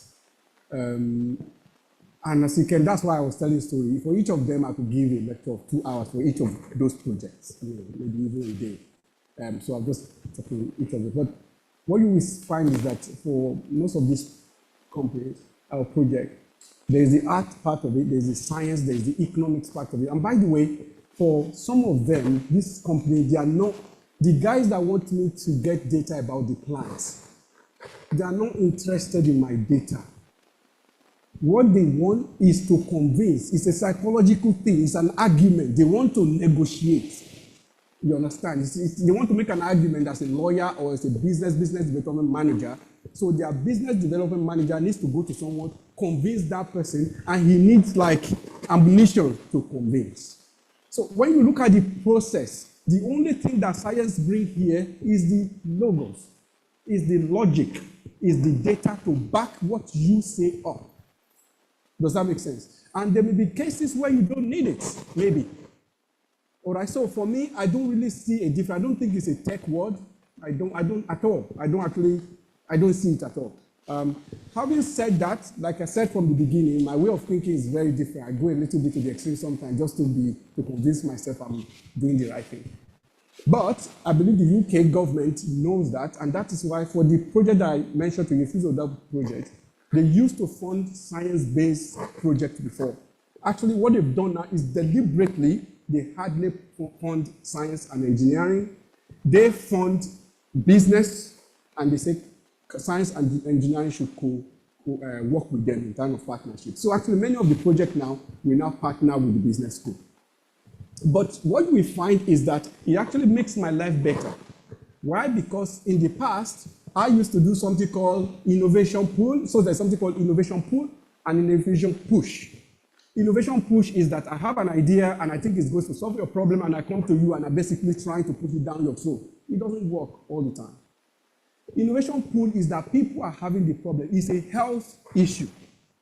And it is obvious that this is a problem. And then the medical doctors, the people, they have solved the problem almost 90%. All they need tech for is how can we visualize this? How can we make it faster? How can we help it to cover more people? How can we disseminate it to the most people and so on? That's tech. The whole of the work, 90% in medicine, which is science anyway. If you're looking at art as well, it could be like, we have a place called Print City that digitizes anything, artifacts and so on. So in the past, you have to go to the museum to do certain things. Now they basically digitize it and you have a replica of what is in the museum, exactly the same thing. And you can carry out research, which in the past will break the stuff in the museum, okay? So that is art, but science is helping it to go further. All right, the person in the middle, the question in the middle, I think what he was just trying to ask is around Internet of Things. For those who may not know, is basically how this is Internet of Computer. So my computer is connected to the internet. So it's called Internet of Computer. But we are moving away from that, as you can tell. I'm sure many of us have digital watch already. So you have, most things now have things that acquire data from them, bridges. We are now internet. So if you have digital watch, you are now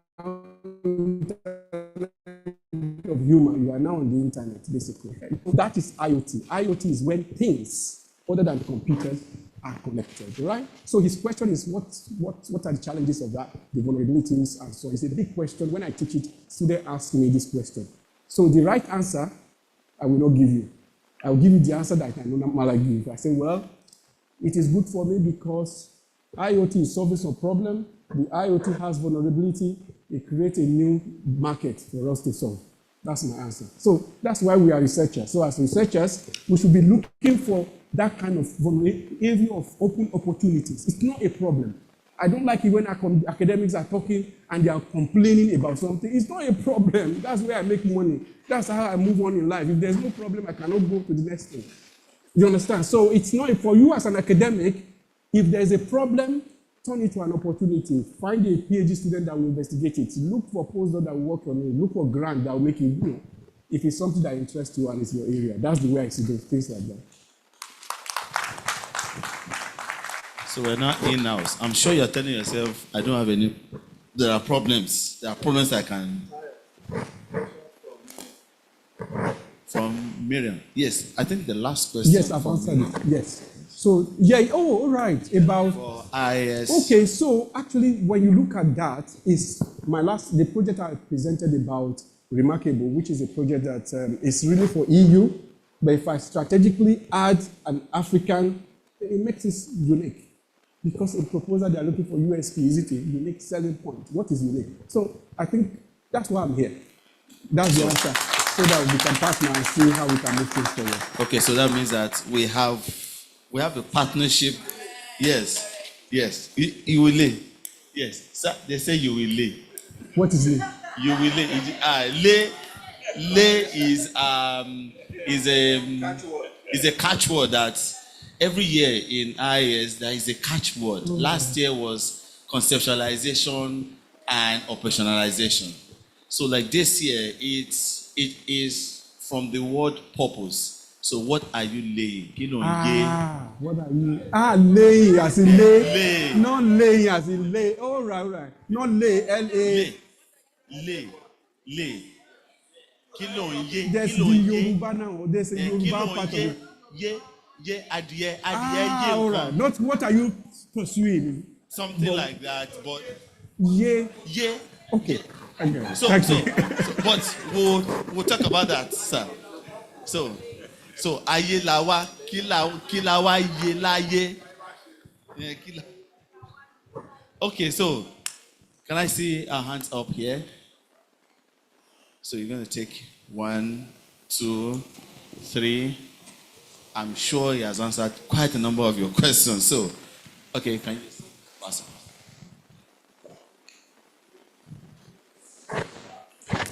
Okay, thank you so much, Prof.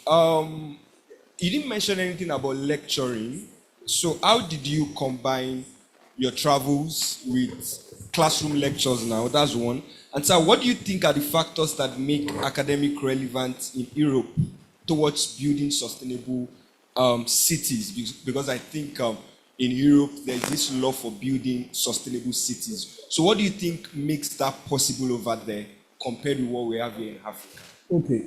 So your first question is what I don't like answering that question in Nigeria because the context really needs to be very clear. I've done it once and it didn't go very well with the owner of the university, so in the private way. So we have something, I don't know what the way you operate here, but in my university, very common in the UK, especially if it's a research-intensive university. So you have what is called workload models. So in the workload model, you have 1,500 and something hours a year. So that 1,500 something, you have to be working 1,565 days. The rest, holidays and the rest, you must be working. Now, what you do is a different thing entirely, then you have to be working.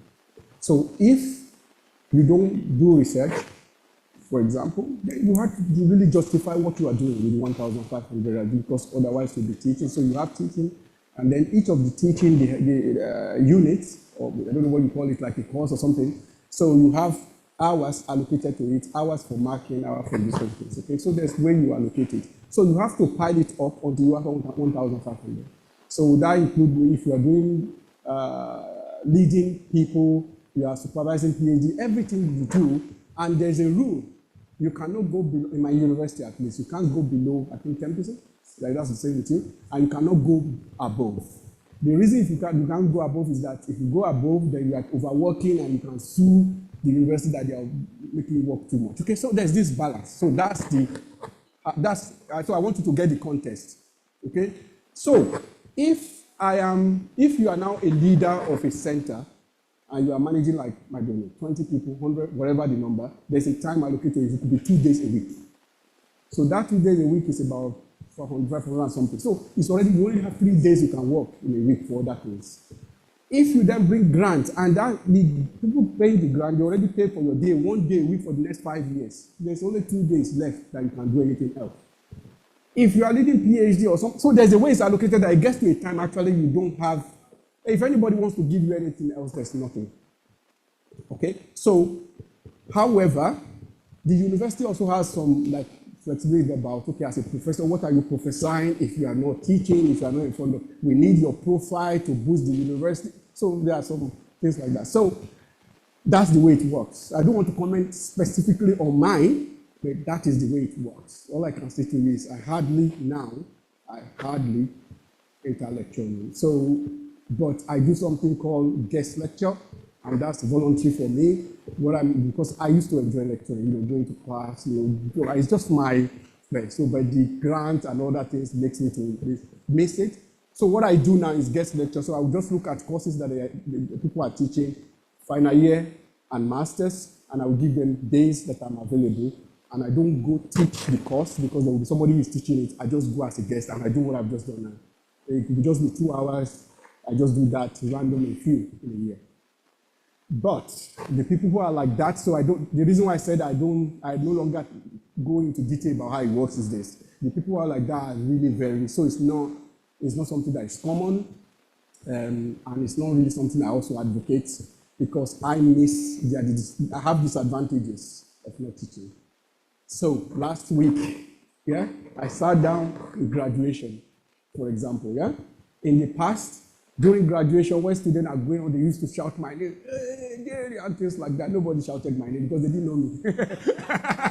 So if you want to look at it from that angle. In the past, I used to recruit my PhD, so I get my PhD student from my master student, so I fund them all too. Now I need to depend on my former PhD who are now senior lecturers and say, oh, do you know one guy that is very good? Because I don't know my student anymore. So it's everything, there's nothing that is perfect. So I want to just be balanced there. I enjoy what I do, and I think this is really what I'm called for, and I will continue, but it has its own. Okay, good morning, everybody. I would like to ask about, my name is Oluwatoyosi Olola from Ben-Gurion University of the Negev. I'd like to ask about your one of your projects, this solar system in Abuja. Yes. I'd like to ask about a sustainability question about it. Mm-hmm. So I know for investors, they will always want a return on their money. Mm-hmm. So after your project is done, the charity phase of your project is done, what happens to the people using your solar panels after the period of charity and investors are asking for return and they cannot afford to pay? Thank you. So what's the name again? Toyosi. So this kind of question is very easy to answer. Do you know the answer? The answer to that question is embedded in the proposal. So the proposal will not get accepted if I didn't write that story. So that is the reason why I will not be funded. Nobody will give me money to do what I did in Kuje alone. So that was why I connected with that, my friend, that I never talked to at Adebisi, that connected me with his brother, because his brother has a business. So the government can see that I am good at transferring knowledge, but I'm not good at making money. But there's a guy that if he doesn't make money, his business will collapse. That's why they give us the money. So actually, the answer is very simple. It's part of the business, and that company is actually making money from it, not only in that area, in other areas. The solution they provided there, they are now using it to bring people will see it, that, oh, it's working here, and they are now replicating in other places. They have a project in Maiduguri that is doing something, not exactly what we are doing, but it showcased that this is possible, and they help other people to do it. So that was what it was. Again, just to answer in a different way. Sometimes research projects are not meant to be, let me be careful what I say, but it's true. It's not meant to be successful. Okay? It's meant to showcase possibility. So even when you set all this up, I've been asked this question too at senior level. Oh, this project was not successful. I say, yes, I know. I can even tell you even more failure of that project, but it was there that I met so person and that person, and then we got double the money that was not successful, and we were able to make a lot of success from that. So sometimes the government or agency, they give money for showcase, for demonstration, actually that's the word, for pilots. So pilots may not be very successful, but it shows you what not to do next time, and you are far better than somebody that never tried at all. So when you talk to investors, you have something to kind of build on. Yeah. Thank you very much, Prof. I'm Sani Ibrahim Doro from Federal University of Transportation. We'll be more happy if Prof can highlight more light on similarities, different relationship between algorithm and IoT. Thank you. Algorithm and IoT. Okay. So actually IoT, the word IoT was coined by, I think, Cisco. Yeah? Cisco is a company that makes a lot of techy things. So the simple definition of IoT is this. You call an IoT happen when the number of computers, this computer or human being, actually a human being, connected to the internet is more than the number of human beings alive. Okay, so how many people are in the entire world? 7 billion, let's say 7, give it 8 even, right? So 8 billion, that's the number of people in the world, for example, right? So if you have a laptop and it's connected to the internet, your aim is to connect the internet, and the internet is therefore connect you to the internet. So that is what internet was meant to do. IoT was to connect things, okay? Meaning not really about human being and laptop now. It's not about my shoes, toothbrush. Actually, there are toothbrush that has IoT on it to tell you if you are not doing the right angle, and maybe you need to do it longer and so on, right? Name it. So many things are connected. So those things are IoT. So algorithm, on the other hand, they are just intelligent systems that acquire data, analyze it in different ways. So algorithm is like mathematical model in a way. There are different things. So one is a hardware trying to connect anything, linking them together. The algorithm is, you can use algorithm when you now have data that you get from those IoT. If you want to analyze them to make sense of them, yeah, you use algorithm, if I could say that. Yeah? So again, wanted that to be clear about the whole world, the way things are going is that you have data which IoT gives you, but data is not good enough, right? So then you need knowledge, you need information, meaning you need data from various sources from IoT. Then the information gives you knowledge. Knowledge is not good enough, you need wisdom, okay? So how does that happen? You have a room, and you are cooking downstairs, your baby is upstairs, and you want to know when the baby is crying. It's a very simple thing. So there's a sensor that is voice, it has voice, and you have a speaker, and you can, the baby is crying. So that is data. The data has now been processed to say the baby is crying, but you don't know why. But if the window has sensors, the room has temperature sensors, and you have sensor everywhere that is telling them, you can know it is because the window is not open. It is because the heating system is too hot. So all that, you correlate them using algorithm, and it tells you, the baby is crying because, then that is, all this is just knowledge. It's not good for you. What you need is, baby, you stop crying when the window is closed and the AC is on at a particular temperature. That's wisdom. You close the lid.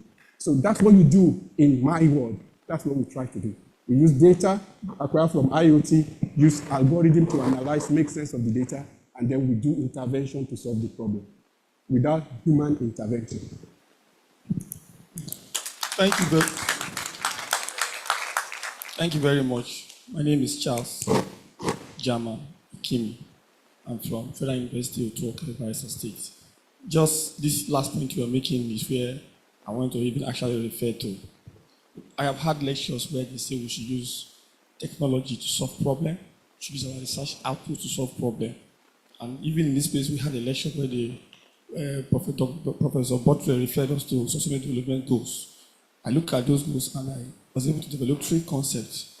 Number 1 is the issue you talked about, baby detector.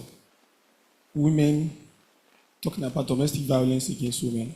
I have thought of a way a woman can know that a man is very likely to hit her. and be able to take action through sensors. Like, because before a man acts, his BP rises, his blood pressure rises. So then, same thing with where I come from in Bayelsa, pure water is sold for 50 naira. Poor people can't access good water. I will request I'm laying the foundation. Okay. Now, I've been able to develop this concept, but no funding to turn them into technologies that can be commercialized. Your stories were full of so many, so every year, all around you, getting funding, getting partners, getting people. Yeah, this, I think that's not just me. Plenty of people have concepts. People have brilliant ideas, but the challenge has been with funding. Thank you. So I just please, I didn't present those things to make it look like it's easy one. I didn't present them for any other reason, other just to tell a story. So if what I don't want you to make out of that story is that then money is a problem. Money is not a problem, because it's always a problem. It's a problem to me. If you ask me if I sit in front of the Prime Minister of the UK tomorrow, I have amount of money I will ask you. Okay, so trust me. I lost a grant a few weeks ago. It was because we spent about 3 months trying to write this grant. We shut down everything just to write the grant, okay? So this happens all the time. We lose grants like no man business. But we showcase is the actual probability that you're going to win a grant is 1 out of 10. 1 out of 10. Actually, when you start sitting on a panel, which I do for government, you don't want to write a proposal because the probability you are going to get one is so narrow you get discouraged. But you need to keep on keeping on. It's just like paper too. You submit papers, they reject it, and you're going to stop. I would say don't. Carry on. Keep on. Perseverance. That is the business of this game. Okay? If you ask Dangote, you ask all the entrepreneurs in this country around the world, they will tell you failures that you have as well. They didn't give up. But many of these people didn't have PhD.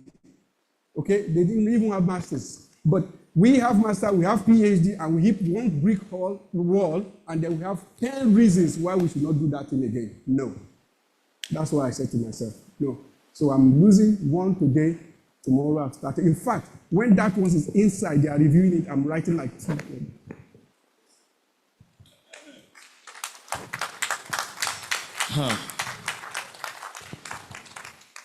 There is no need to do afikun.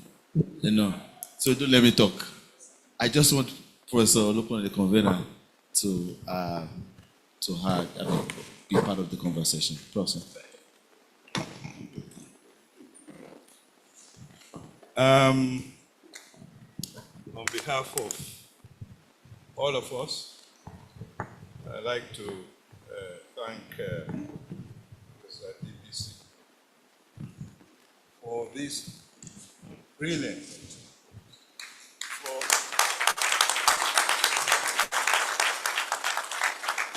and for even agreeing to come.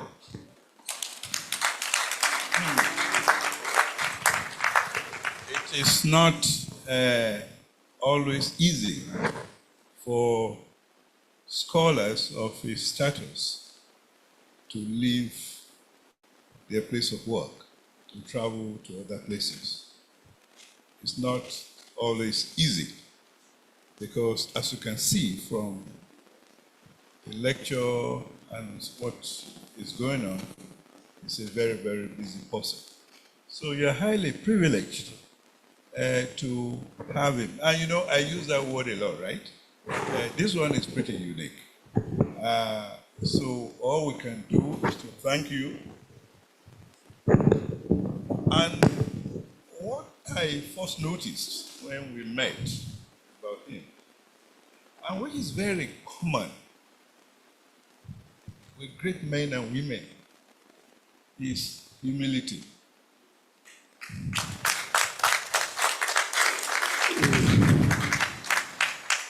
You know, we had a group yesterday and we had dinner together. And I, of course, sent to our people to bring our bottles of wine that are there, given to me by one of my friends who is in America. He's traveled to America. He said, "Oh, you're going to have your conference, so just ordered these things and brought them." And I thought he was going to drink. I sat down for dinner, with Professor Omatayo. And I'm going to thank her, I think, maybe in absentia, for facilitating this visit. And I said, are you a Pentecostal? Because at least he didn't drink yesterday. Or and I began to think. Then I recall what happened to me just before I came. The week I traveled. When I discovered, and someone told us, that the governor of Massachusetts, of the state, is our neighbor. That this is her house there. And I said, I've always been seeing this special police thing. And I thought they were just coming in to check on people. A woman. And then someone said, oh, she passes through your house every day to go to her office. No sighting, no nothing. And then my wife then later said, oh yeah, we saw her just walking around. The governor of Massachusetts, of the state, not the mayor. So it's this humility that we're also trying to make you understand. There's nothing good in gara thing. It doesn't bring anything.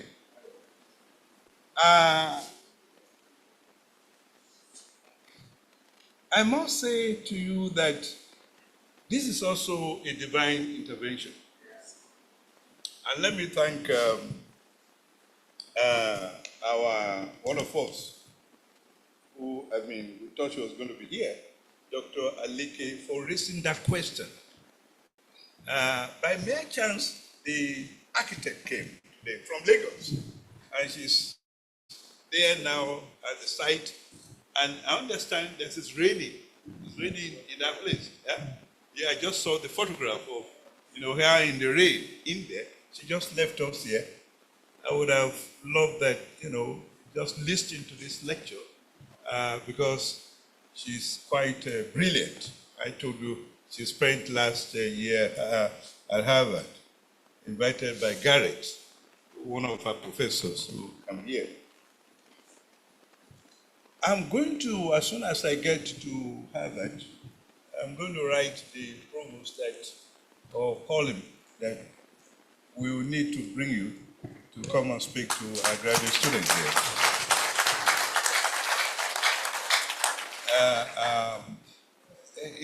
This type of information and the interaction with the students will not be limited to our fellows here. I think I would like it to also be something that others, particularly in our other universities at Harvard, where I work, will hear and learn from these success stories, delivered in very, very simple way.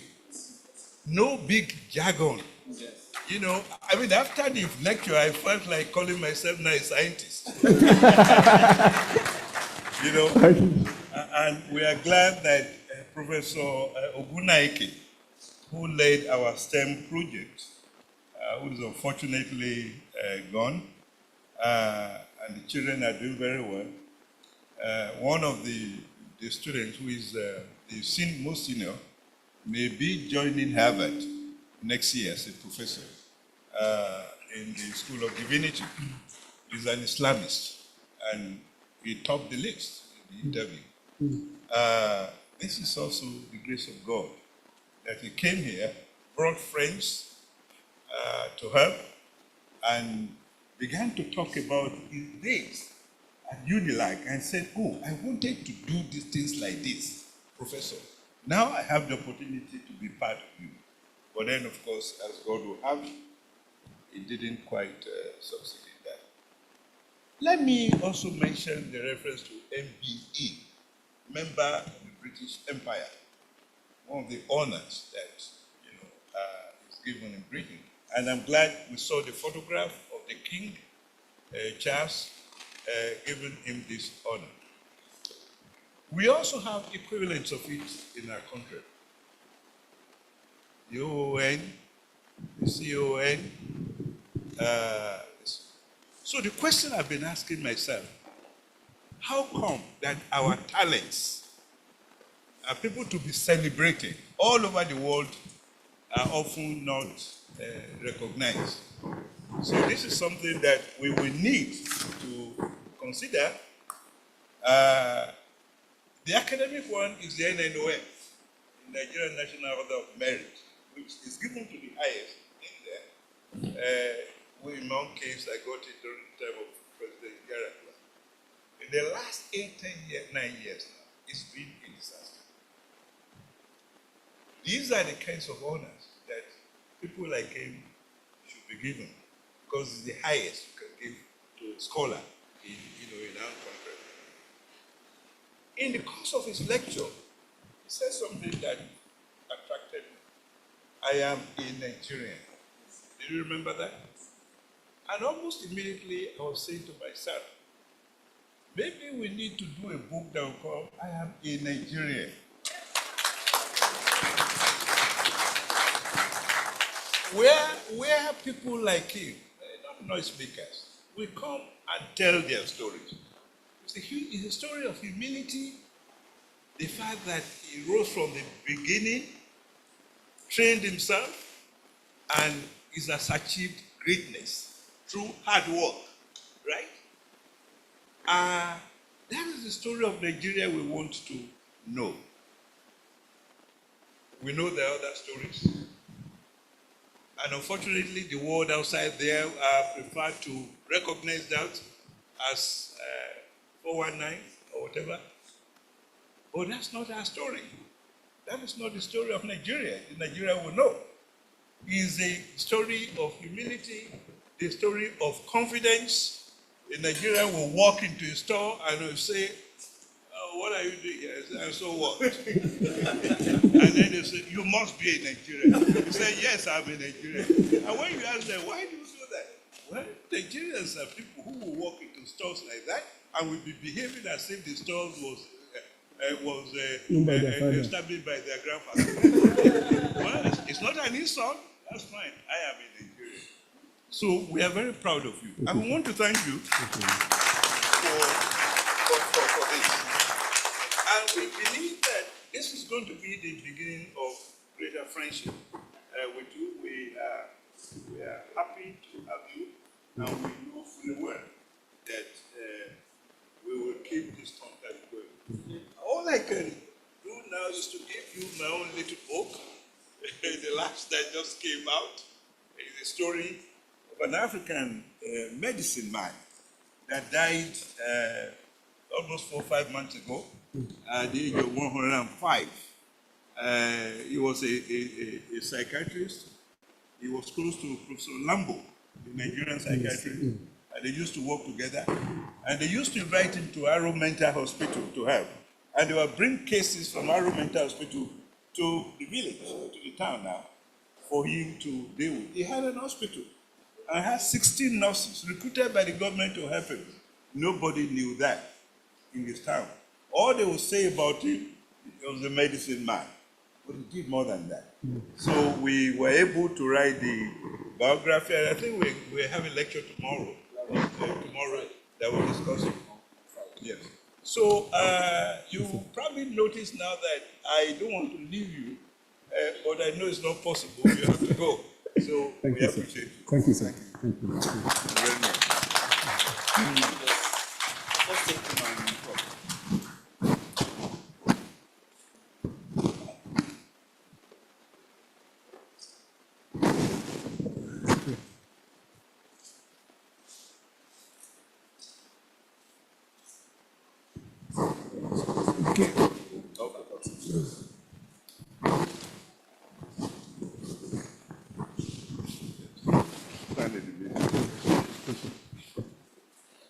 Are there other faculty members here? Please come.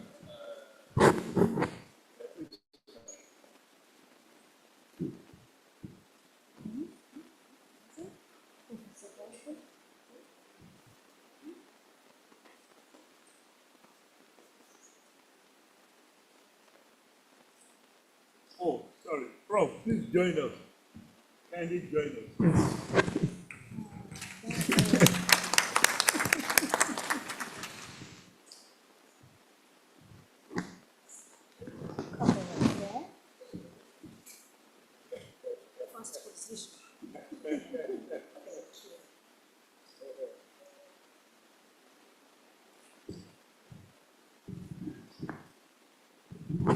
Thank you, sir.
What is it? Yes, next panel. We're on lunch. Lunch. Oh. Wow.